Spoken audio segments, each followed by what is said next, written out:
Hi guys, it's SDJR88 speaking, with the start of a new project. Now, this video also marks a bit of a milestone in the SDJR88 channel, and as such that it's been 3 years since I started the channel, and I've been on YouTube. So this video is a bit of a sort of a marking, a bit of a celebration, and I hope you enjoy this new and bold project.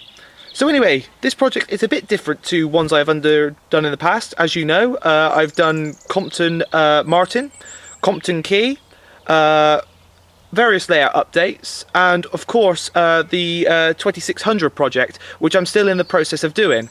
Now this project will of course not take over the 00 gauge videos. Of course I'll keep the reviews coming, and of course, you know, running videos when possible. But this project is a bit different, and is in such that it's a different scale. Now what you can see in front of you, and what you've probably gathered from the title, is that I'm going to start building a garden railway. Now this, this is something I've always wanted to do. Ever since I was young, you know, well, when I say really young, I went into a model shop and they happened to have G-scale items. Now this was something I'd never seen before until this point, and just the sheer size of these models was unbelievable, and the fact that they could be used in the garden was, you know, really mind-boggling to me. I just couldn't believe my eyes. But of course, you know, G-scale is not exactly the most cheapest of you know, model railway scales. But times are changing, and as you know, there have been a lot of price increases, and come to think of it, some of the items now that are G-scale are not too far off the price of items in 00 scale. And this set, as you see in front of you, which is underneath the two wagons there, is an LGB toy train starter set. It's one of the most recent ones. It's a really good starter set. You get a loco, which you can just about see there, and 2 open wagons and a digger, and you know, a bit of a load as well, and a circle of track, which is absolutely ginormous. And I got that set for a really good price, £120, which is, you know, really good value for G-scale. Normally sets like this would retail for around £200. If you're looking for one with you know, sort of better locos and stuff, it varies up to about £300. So it really is you know, a really good deal. So after seeing this set at that price, I just had to get it, and I thought this would be a really enjoyable project for the channel, and of course for you guys to watch. So why a garden railway? Well, one, as I've already stated, I've always liked the idea of having a garden railway. 2, the loft that the layout is in.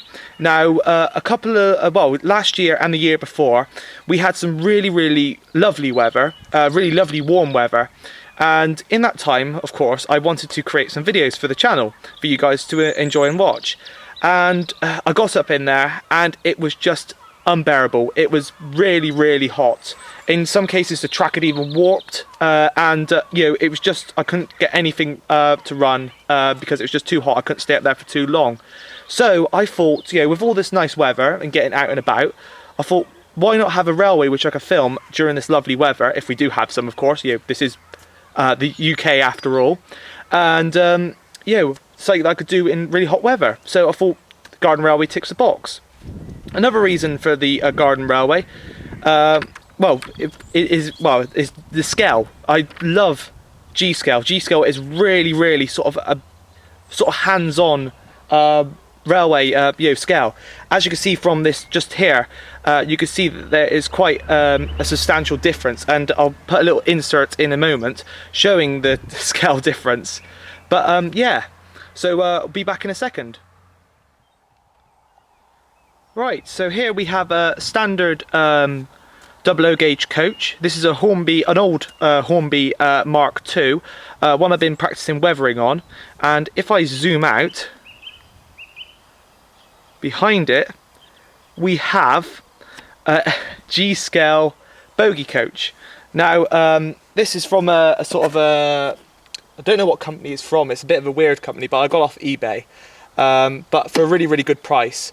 And as you can see, there is a substantial size difference between the Hornby coach 00 scale and G-scale. Now G-scale is not, the G doesn't stand for garden. It just don't know really why it's called G scale. It's just, why is 00 called 00. But the G does not stand for garden. It just happens that G scale is more suited to a garden environment, purely because it's made from more durable plastic.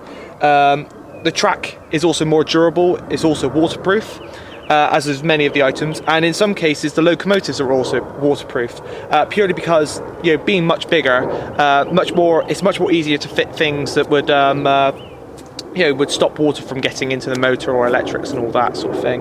Though I will not be running this in rain, of course, just to make sure be on the safe side. But basically, it is there. It can be used in a sort of drizzle and stuff like that.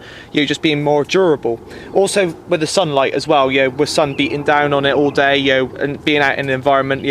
Snow and all that, the track work will go through a lot of strain, so the track has been specially designed for sort of being more durable and withstand the constant temperature and weather changes. So yeah, but really, as you can see there, the size is unbelievably different. But that is one of the coaches that I plan to use. I've got separately from the set, so I don't obviously plan to go too overboard with this. Just a 2 coach rake for now will do. And obviously you've got the wagons in there as well, and there's a tanker there as well. So that's really about it for the moment. But of course we all want to see what the plans are for this layout. So if I pause the camera here again, I will show you my plans or designs for the track. So here's the planned location for the railway. As you can see, it's a pond, and here is the plan. Now, we're looking at it from the same angle as the plan I'm showing you here. We've got the pond, obviously, here, and then we've got the sort of the flower beds and all that around the outside. We've also got a bridge, which is going to go over the top of the pond. So that bridge will be located behind the statue there, and you can see there's a railing there. It will basically go from in front of the railing, but behind the statue, across there, and over onto the flower bed there. I'll just quickly pan around a moment. Which leads onto this sort of flower bed here, which is here on the plans. Now, this is not level. Basically, the back of the pond over there, where the statue is and all that, is higher than it is down there. So we're going to try and keep the railway as level as possible, but there will be a slight gradient. The bridge will probably be sloping down very slightly. And then there's going to be a raised embankment here in the flower bed, which I plan to do a rockery. Because that's another thing I forgot to mention, which this garden railway will sort of hopefully develop, is gardening skills.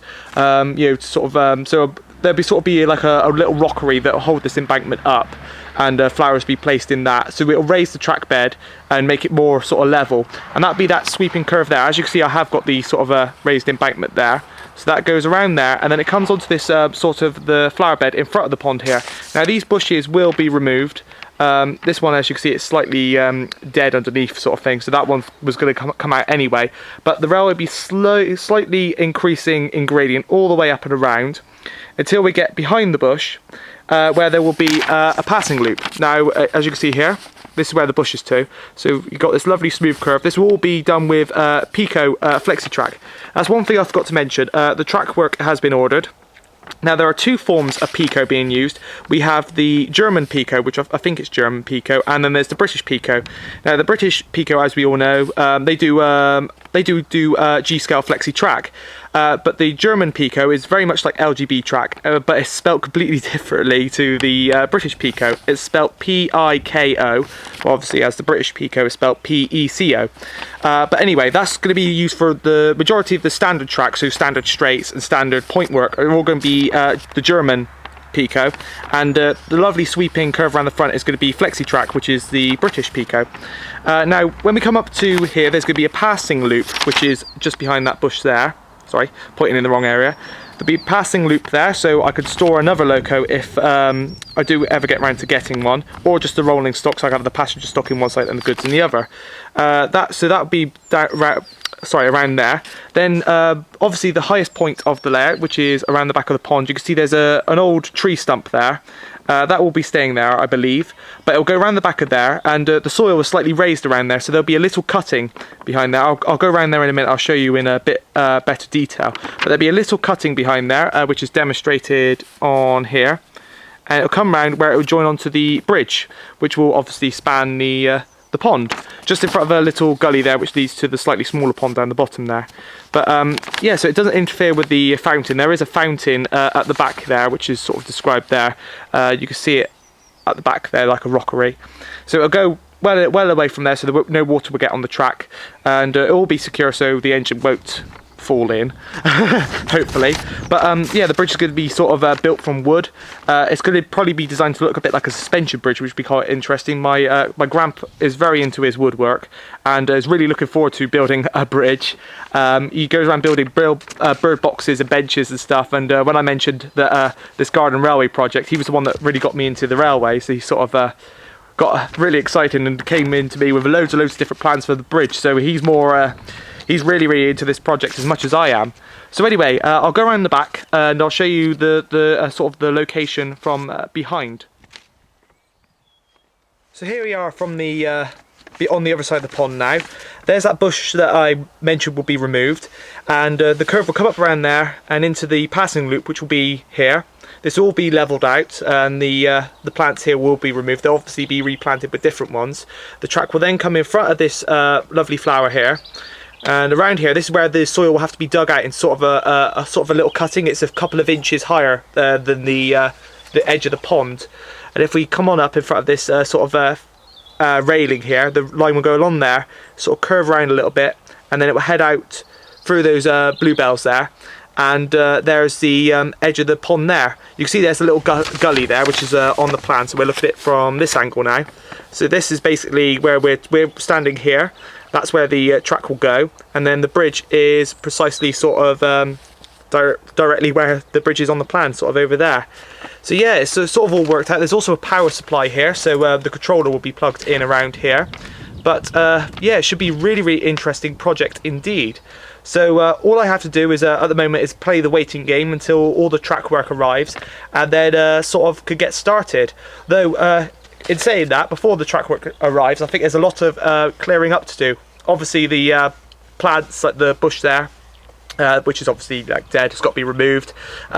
These other plants here have got to be relocated, and amongst all this there's quite a lot of rocks, like it's a bit like a rockery, so those will have to obviously be moved around to provide a level sort of a base for the railway line to go through, and obviously it'll be ballasted as well with some suitable sort of fine ballast, and so yeah, hopefully be very good. So I'll move back round to the front of the pond now, and I'll sort of end this video. As you could guess, I'm very excited about starting this new project, and I plan to bring as many updates on the progress as possible. Really, as soon as I get started, sort of thing, you know, removing of the sort of rocks and all that, there'll be an update after that, of course, on the track work. And if you would like to see sort of like a review or opening video on any of the products seen earlier on, like the carriage and of course the set, I would be more than happy to do so when obviously the time providing sort of thing. So if you would love to see like sort of like a little review of that, obviously it's a bit different to a 00 gauge item, and but I'll give it a go anyway. So yeah, that's all for now, and hopefully, providing if the weather stays good, there'll be an update on this project very soon. So anyway, this has been SDJR Son F88 speaking, and thanks for watching.